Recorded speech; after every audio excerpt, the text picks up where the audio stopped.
Most salespeople repel away their customers or prospects without even realizing it. Have you ever finished a conversation or an appointment with somebody and you just wondered, like, what the heck happened afterwards?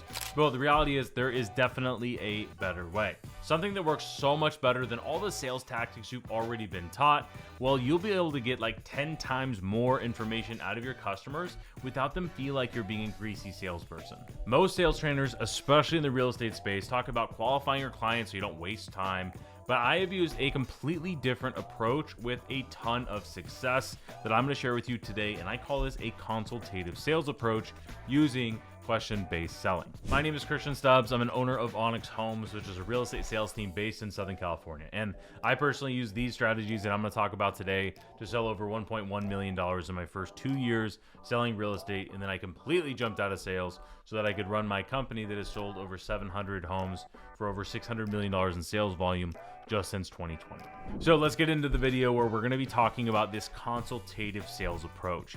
And what we're going to be talking about is a framework that I love to teach. This is what I use. This is what my team uses for anything in sales. And this is the closer framework. Now, if you watch any of Alex Hormozi's content, you've heard likely him talk about the closer framework. So I just rewrapped it in what we talk about here is real estate. Now, in this particular video, I'm not going to go through the whole entire framework. I have another video for that. And if you want me to update it, go ahead and comment down below and I will absolutely add that to my list. But we're going to be talking about the beginning portion of this, which is removing your sales-based questions and bringing in a curiosity-based consultative sales approach. And we're going to hit the CLO. Now, if you're not familiar with the closer framework, let me give you a very quick overview. So C stands for clarify, and we want to understand why they are making a move in the first place so that we can label their pain point and really understand and confirm that we know why they're actually making a move. We want to do that so that we can overview what they've done so far so that ultimately we can present them with a solution so we can sell the vacation that makes the most sense for them. And then we can explain away any of their concerns and last but not least, review what they just agreed to confirm their decision. So C stands for clarify, L is label, O is overview, S is sell the outcome, E is explain away any of their concerns, and R is review the crystal clear next steps that they just talked about. So that's the closer framework. So in this video, we're going to be talking about clarifying, labeling, and overviewing so that you can get 10 times more information from your clients. And as I explained, put tools in your belt so that you can handle objections 100 times better later down the road. Now, when I say sales-based questions, these are the questions that you might be asking that are putting up brick walls in between you and your customers and wondering why we're not setting appointments or converting appointments into signed contracts. These are sales-based questions that I want you to completely remove from your vocabulary altogether. Here are a few just to name them. Is why do you want to make a move? Where do you want to make a move? What is your budget? Have you talked to an agent? Are you pre-approved for a loan? All of these questions are putting a block wall with your customers. When you say something, for example, like, have you talked to a lender yet? What the consumer hears is you don't think that they can afford to buy a home. When somebody says, what is your budget? What the consumer actually hears is, I want to know how much my commission check is going to be. And these things put up block walls, just like when you walk into a Nordstrom or something like that, and you walk up and a sales associate says, hey, how can I help you today? What you hear is, what can I sell you today? And inevitably you say, I'm just looking. And then 30 seconds later, you're asking, does anybody even work here? After you just told them you were just looking. So I want you to stop using these sales-based questions and start using these curiosity-based consultative sales approach. And I have this closer framework that I'm going to walk through with you. Now, let's talk through this with stop saying this and start saying that so that you have some real tactical things to change. All right, so let's say you are trying to find motivation and timeline. Stop saying, why do you want to move and when do you want to move? And start asking, what is it you're looking to change about your current living situation? So again, let me say that again, is you're going to stop asking questions of why do you want to move and where do you want to move? And you're going to ask, well, what are you looking to change about your current living situation? Now, one topic you are going to see throughout this entire thing is the whole idea of little hinges swing big doors. And what I mean by that is when I ask a question like this, why do you want to move? They're sales skepticism goes through the roof, number one. So you have a block wall in between you and the customer right off the bat. The second thing is they have to look for a reason of why they actually want to make a move. Versus if I ask the question of what is it you're looking to change about your current living situation, they can say all kinds of different things. They can tell you their entire life story. They can tell you why they don't like their current home, what they're looking for in their next home, the location that they're looking for. They might give you way more information than asking one very narrow question. Okay, so stop asking why and where do you want to move or when, and start asking what are you looking to change about your current living situation. All right, now the next thing is what about timeline? So instead of saying when would you like to make a move, I ask this question instead. In a perfect world, when would you like to be moved into your new home? This is going to give a very definite timeline or give you an opportunity to get a very definite timeline. Think, for example, the most common thing you're going to say, when would you like to make a move? I don't know, in the next 6 months or so. Versus, hey, in a perfect world, when would you like to be moved into your new home? You are likely, one, able to get a more definite answer right off of the bat because you say moved into your new home, making it feel a little bit more real. But before that, we said, hey, in a perfect world, meaning it's more of a hypothetical. So we're asking for a very specific timeline, but we're saying, hey, in this perfect world, when would you want this ideal thing to happen? Now, when somebody says, I don't know, like in 6 months, you have permission to go in and say, well, what changes in 6 months? And then you can dial into a real actual timeline. Now, one more, if you are trying to figure out if they are already approved, if they're already talking to an agent, instead of asking, please do not ask this. Instead of asking, do you have an agent? Have you talked to a lender? Ask the question, what have you done so far to make this move happen? Or a better way to lead into it would be, hey, do you mind me asking, what have you done so far in order to make this move happen? They will tell you where they're actually at in the sales process. Now, if I came up to you and just asked, where are you in the sales process? Skepticism goes through the roof. You don't want to talk to me anymore versus what have you done so far to make this move happen? And they can say, well, I've been looking at homes at open houses. I've been looking online. I talked to a lender, and they are going to share with you tons of information. You will not believe how much this one question is going to unlock. Okay, so that is getting rid of sales-based questions and adding in this consultative curiosity-based questioning.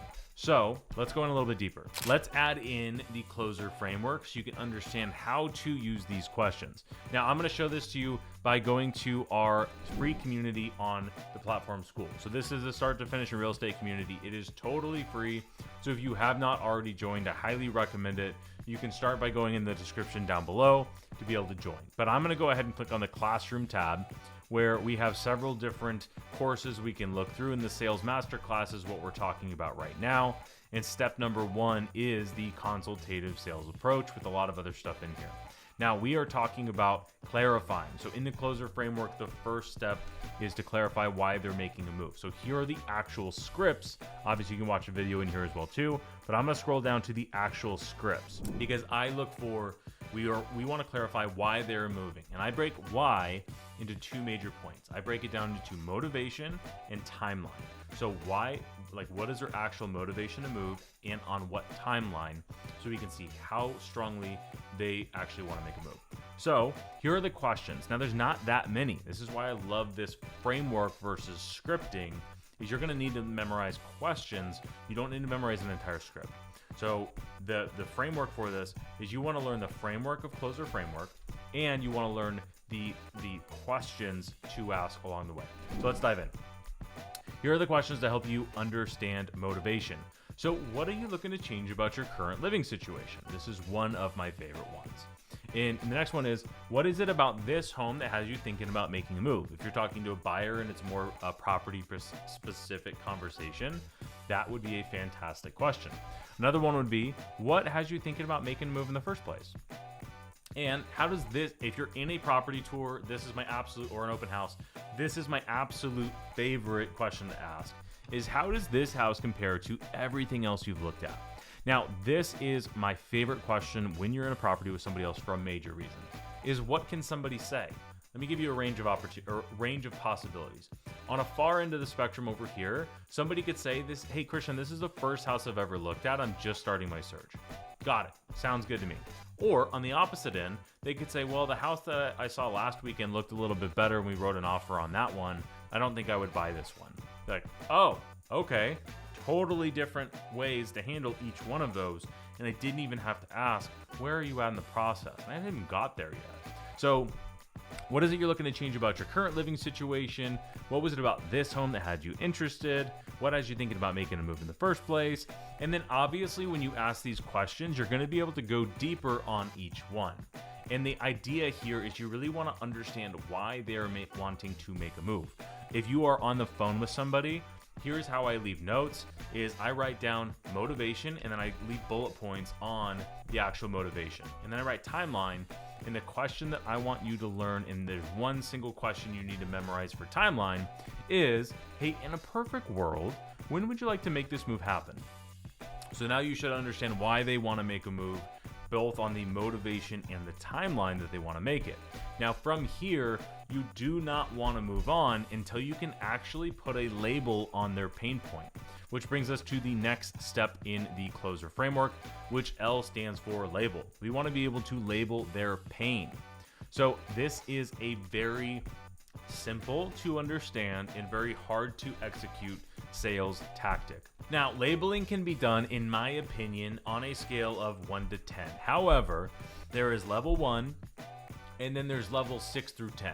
There's no intermediate to this at all. There's beginner and advanced and nothing in between, in my opinion. Now, the reason I explain that is because there's no scripting for labeling. You have to do active listening while you're clarifying so that you can actually label their pain point. If you don't understand why somebody's actually, why are they moving? If you don't understand that, you need to spend more time in clarifying. And let me share a pro tip here. I would say 80% of your conversation with a prospect should be clarifying. Just because you hear, oh, that's their pain point, rip down the script, I don't think that's the right move at all. I look at clarifying like I'm putting tools in my belt. So what is it that has you thinking about making a move in the first place? And what are you looking to change about your current living situation? Okay, how long have you been there? How do you like it? What has you thinking about making a move? So asking those types of questions is going to get you a ton of information, and think of it like putting tools in your belt that you're going to save for later for objection handling. All right. So now we're labeling their pain point. And all this is very simple to understand, hard to execute. This is going to take practice. A label sounds like this.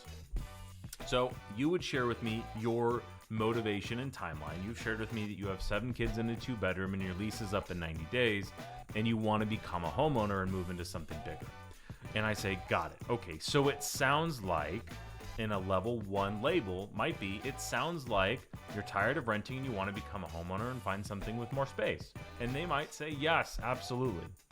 In a level, like a advanced label might be, got it. Okay, so it sounds like, this is how a label is going to start. It sounds like you're looking to buy a family home where you can plant some roots and raise your family. And they'll be like, yes, Christian, that's exactly what we're looking for. Got it. Okay, now that's your label. Now, your goal of putting a label on somebody is you want to take what you think is their pain point and you want to confirm that you are correct or be told that you're wrong. So there's one of two things that can happen. Is they're going to say the magic words, that's exactly right. If you give a good label on somebody, they are going to say, yes, that's right. That's exactly why we're moving. That's exactly the pain point we're dealing with. Or they're going to be like, well, no, that's actually not it. It's this thing. So let me rephrase this example. Is if I clarified and I think that you're wanting to move because you have 7 kids in a 2-bedroom, and I say, okay, so it sounds like you're looking for more space. And they could say, well, no, we don't need more space. We're in a 5,000 square foot 2-bedroom. We just need more bedrooms. Got it, right? Very, obviously a ridiculous example, but you would handle those two things a little bit differently. And at least they told you that you were wrong. And most of the time in my experience, if you label somebody genuinely and you're wrong, they will just tell you what the actual problem is, which prospects we all know never do that. So you're clarifying why they're moving, and then you cannot move on to labeling until you actually feel like you understand their pain point. You put the label on them so that they can confirm that you actually understand what their pain point is. And when you do this, yes, you're going to be confirming that you actually understand their pain point, but you're also going to be sharing with them that you're actually listening and you care. And the only way you can do that is by actually listening. So active listening is incredibly important. Don't worry about what you're going to say next. Worry about making sure you're listening to what they are saying while you're clarifying, and then going as deep as you need to on any of the different topics so that you can find their pain point and you can label it. Now, once you've labeled and you found it correct, the next thing to do in the closer framework, CLO, is overview what they've done so far. Now, there is one very easy question you're going to need to remember here is, so what have you done so far to make this move happen? Now, this is a magic question because they're just going to spill their guts on everything they've done so far in order to make the move happen, right? They're going to tell you where they're at in the sales process. So I gave an example earlier that they're going to share with you, well, this is the first house that I've looked at and they're at an open house, right? Or they're going to say, well, I wrote offers last week and they didn't get accepted, so I'm looking for the next house to write an offer on, and everything in between. And you are going to be able to learn, one, they told you their timeline of ideally when they would like to move, and two, they just shared with you what they've done so far. So these create the two different timelines of number one, when do they actually want to move? And the second timeline is where are they in the process? If somebody told you that they want to move, they need their lease is up in 90 days and they need to be moved in, and they just told you this is the very first house they've looked at, there's a lot that needs to happen in a short amount of time. So now you know that. So what have you done so far to make this move happen? Is the question that you ask for overview. And then from there, here's the different types of information you're going to be getting. They're going to share with you where they're actually at. So if they say this is the first house they're looking at, yes, they're telling you that's the first house they're looking at. But what they're also telling you is they probably don't have an agent and they probably haven't talked to a lender yet. Versus the other option, if you ask, what have you done so far to make this move happen? And they say, well, I saw a house last week that I liked and I wrote an offer on it and it didn't get accepted, so I'm out looking at more properties. Then that tells you they probably already have an agent. They probably have already talked to a lender. And that means it's game time for you, one, to find out if they're already under an exclusive agreement and how you can win the business. But the magic happens here is that you are getting 100 or 10 times more information from the prospects and they don't feel like you are interrogating them. Now, the next step in the closer framework is to actually sell your service. However, this is where your consultative sales approach will help you pitch your services without sounding like a salesperson at all.